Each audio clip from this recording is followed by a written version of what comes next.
Morning. Here in this session, we're starting with the fuel cells under module 3 energy systems. Okay, so until now we studied the anti-knocking agents in the previous sessions. We studied the power alcohol and also the production of the biodiesel, and here now we are starting with the fuel cells. Okay, so keep in your mind, we are studying about the alternative sources of energy. If once when the all the fossil fuels are depleted, okay, and what energy sources we can depend upon. Okay, we are studying about those energy forms. So only we discuss about the production of the biodiesel. Now we are studying about the fuel cells. Okay, so in this session we are studying about the introduction of the fuel cells. What are these fuel cells? Fuel cells are the galvanic cells in which the electrical energy is liberated by the combustion of the fuels. Here the fuels are supplied from outside and do not form the integral part of the cell, and these do not store energy.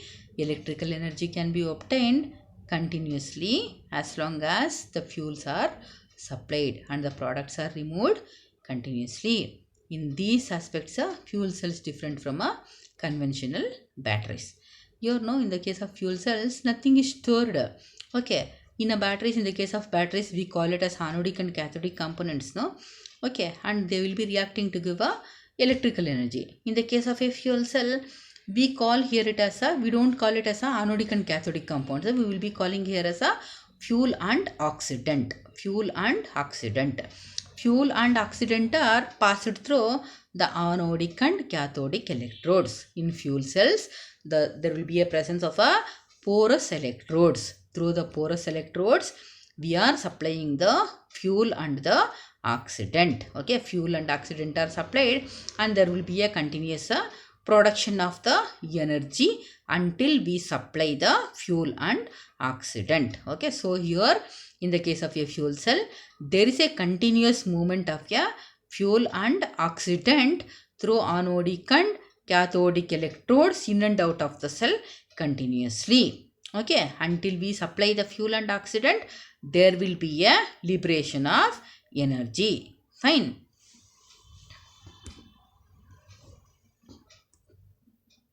Advantages. What are the advantages of fuel cells? Means power output will be high here. Okay, it will be liberating large amount of energy. Output is high. They do not pollute the atmosphere because there is no formation of the any of the harmful byproducts here, and electrical energy can be obtained continuously until we supply the fuel and oxidant from anode and cathode porous electrodes.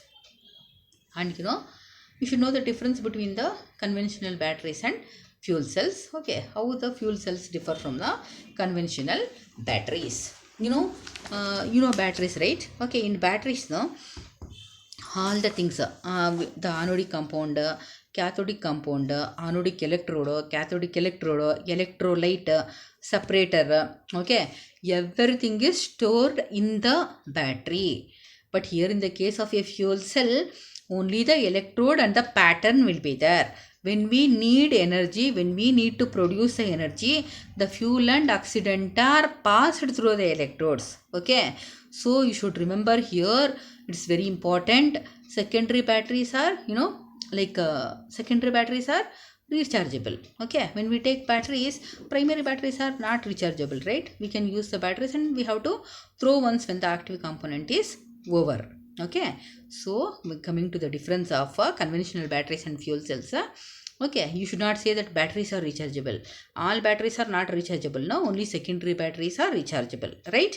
And coming to the fuel cells are not rechargeable. Okay, we cannot recharge and reuse them. There will be only a continuous movement of fuel oxidant, right? Yes, no? So fuel cells are not rechargeable. And coming to the next difference, the anodic component, cathodic components, electrolyte, separator. Okay, these all know they forms the integral forms of the battery. Okay, all these will be present inside the battery. That's why the battery will be constituting weight, right? If you hold a battery, weight will be there, no? Because it will be containing all the components. Okay, and when we come to the fuel cells, here, no, there is a continuous movement of fuel and oxidant in and out of the cell. Okay, the fuel and oxidant are not stored in the fuel cells. Only there will be, they will be passed when we need to produce the energy. Okay, so there's a continuous movement of fuel and oxidant in and out of the cell. And next difference is okay, so the batteries are called as storage devices because all the components are inside anodic, cathodic component. All the things are inside the battery, right? So the batteries are called as storage devices. Okay, what about the fuel cells? Fuel cells are they're just the conversion devices. Batteries are called as storage devices, and the fuel cells are they are called as conversion devices. Okay, and in the case of a conventional batteries, no, like the production of the energy may be costlier in the case of a battery, costlier in the case of a fuel cells. Okay, and energy conversion may not be costlier in the case of conventional batteries because fuel cells uses the electrodes which are costlier. Okay, they will be using platinum electrodes, nickel electrodes, and all those things.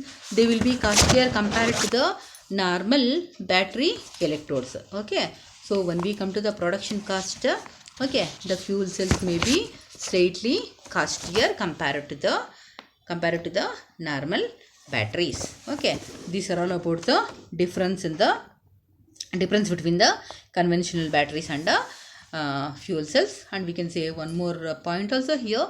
Okay, the lifetime here in the case of batteries are very less. Okay, and in the case of fuel cells the lifetime will be long. Okay, batteries failure may be occurring very soon. Okay, that's why the lifetime is less. Okay, and when we say about the fuel cells, the lifetime is more in the case of fuel cells. Fine, this is about the difference between the conventional batteries and fuel cells. Easy questions will be asked here. The question asked here will be, what are fuel cells, in what way they differ from conventional batteries, okay, and what are the advantages already I said in the previous slide.